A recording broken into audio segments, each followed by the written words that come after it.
Donc, ne construisez pas des maisons en paille. Parce que si vous arrivez avec cette intention, je vous garantis que vous allez échouer. Même si très peu de gens vous le disent et vous donnent des méthodes un peu rapides, un peu faciles, etc.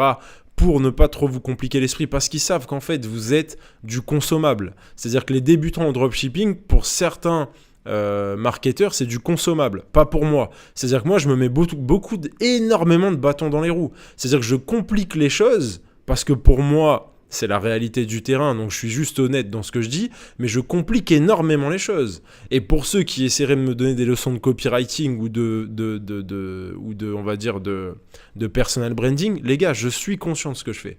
Okay, je sais très bien que il y a plein de discours, de façons de parler, je complique beaucoup les choses parce que je parle de la réalité. Je pourrais simplifier les choses. Et encore, je pense que je suis très pédagogue, c'est que j'arrive à simplifier le compliqué. Mais je perds énormément de gens en chemin. Je le sais très bien. Je pourrais montrer mes maisons, machin. Je sais que c'est des vidéos où il y aura un CTR beaucoup plus important, il y aura un watch time beaucoup plus... Je le sais très bien. J'ai simplement fait le choix de me dire, ok Benjamin, t'es passionné du e-commerce, qu'est-ce qui est vrai ? Qu'est-ce que t'as envie de dire à ces gars ? Je me mets toujours là quand je te parle, je fais comme s'il n'y avait pas d'échange commercial entre nous. C'est-à-dire que j'ai pas de tabou avec ça, j'ai des centres de formation, j'aide les gens à réussir en dropshipping, je les accompagne, j'ai aucun problème avec ça et j'ai toujours été clair là-dessus. Tu vois, j'ai jamais essayé de faire semblant. Vous êtes sur une chaîne de divertissement, je suis votre meilleur ami, venez, si on devient pote, on devient pote. D'ailleurs, je suis pote avec pas mal d'élèves à moi, mais peu importe, c'est pas ce que j'ai à vous vendre. Simplement, je suis là et je me dis, ok, s'il n'y avait pas d'échange commercial entre nous, t'as un pote en face de toi, à la place de la caméra, qu'est-ce que tu as envie de lui dire ? Voilà. Qu'est-ce que tu as envie de lui dire ? Qu'est-ce que tu veux lui dire sur différentes thématiques ? Tout simplement. Donc, c'est ce que je suis en train de faire devant cette caméra et c'est ce que je fais sur YouTube. Donc, il n'y a pas tout ce calcul derrière de marketer, de faire de Benjamin Gassier un package pour essayer de vous dire, de rendre la chose simplifiée, de simplifier la chose, pour essayer de rendre la chose super sexy, super abordable et tout. C'est pas vrai. Okay, le e-commerce, c'est pas abordable pour tous. C'est pas vrai. C'est du business. Le business n'est pas fait pour tout le monde. Il y en a beaucoup d'entre vous qui sont pas faits pour faire du business. Vous n'avez pas la mentale et vous l'aurez jamais. Je pense que ça n'est pas possible. Pour certains, il suffit juste d'aller titiller le truc pour les éveiller. C'est des entrepreneurs dormants. Ouais, j'appelle ça des entrepreneurs dormants, c'est que tu as des gars, ils se rendent pas compte à quel point ils sont entrepreneurs. Si par exemple au travail, tu as toujours envie de prendre des initiatives, si tu as envie de moduler ton emploi du temps toi-même, etc. Si tu as envie de plus d'indépendance, si tu as envie de faire plus de bif, si tu te dis putain mais le patron il devrait faire ça, je comprends pas, c'est moi qui fais les meilleures ventes, pourquoi ? Et ouais, là à ce moment-là, c'est que le bocal du salariat est trop petit pour toi et c'est que tu dois devenir entrepreneur. À ce moment-là, c'est une réalité. Maintenant, il y a des gens qui ne sont pas faits pour ça.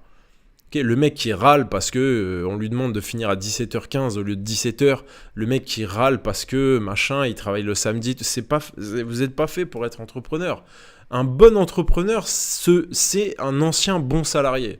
C'est-à-dire que moi, j'ai toujours détesté le salariat, mais quand j'étais dans une boîte, je peux te dire que j'étais le meilleur salarié, j'étais exemplaire. Je n'arrivais jamais en retard. Arriver en retard, pour moi, c'est comme me chier dessus et marcher dans la rue avec Enfin, vraiment, pour moi, c'est humiliant. Ce serait humiliant pour moi-même par rapport à mon éducation, par rapport à à l'image que j'ai de moi-même, je n'arriverai jamais en retard. Ok ? C'est pareil, je suis un bonhomme. C'est-à-dire que moi, je vais pas... Alors, je l'ai fait comme tout le monde quand j'étais ado, etc. Mais globalement, quand j'ai eu des boulots, après, je suis très vite devenu entrepreneur. Mais en gros, je viens au travail, c'est pour faire le taf, c'est pour être pro... Parce que je me sens bien comme ça. Maintenant, je suis un bonhomme. Je vais pas aller me cacher comme ça, comme une, tu vois, je vais pas aller me cacher comme un petit bébé là. J'essaie de pas dire de gros mots. Je vais pas aller me cacher. Le patron il regarde pas. Je peux aller sur TikTok. Je m'en fous. Je suis au boulot. Je vais pas sur TikTok ou je sais pas quoi. Je fais pas ça moi. Par contre, demain le travail ne me convient pas. Je vais voir le patron. Je lui dis j'aimerais avoir une discussion. On discute dans son bureau. Je lui dis ok, merci beaucoup. Moi je m'en vais.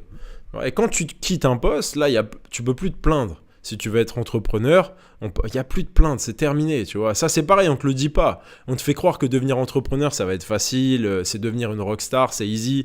Mais je vais te donner un secret. Je sais ce que c'est la vie d'artiste, la vie de sportif professionnel, la vie de footballeur, etc. Je vais te donner un secret. Rien n'est facile. C'est atroce d'être footballeur. C'est atroce. Toute ta vie, tu vas pas voir ta famille le week-end. Tu vois, c'est atroce. Les jets privés, ils en peuvent plus. Quand t'es footballeur, je te le dis, t'en as plein le cul de prendre des premières classes. T'en as rien à foutre. Tu veux juste rester chez toi. T'en as marre de voyager parce que tu prends le bus, le train, le machin, l'avion. Peu importe. Tu calcules plus si c'est un jet privé ou pas. Le week-end, t'es jamais là. Tu comprends? Bah, tu mets ton corps à rude épreuve. Être artiste, musicien, chanteur, même connu, très connu, c'est du boulot. Tout est du boulot. Le e-commerce, c'est du boulot. C'est la même chose. Alors, vous voulez devenir le plus gros e-commerçant? Vous voulez faire celui qui fait le plus de chiffres, celui qui nique tout, etc. Les gars, il y a du taf. Il faut devenir CR7 avant. CR7, c'est pas CR7, le statut CR7. C'est pas le symbole CR7. C'est tout le travail qu'il y a derrière. Ok? Voilà, tout simplement.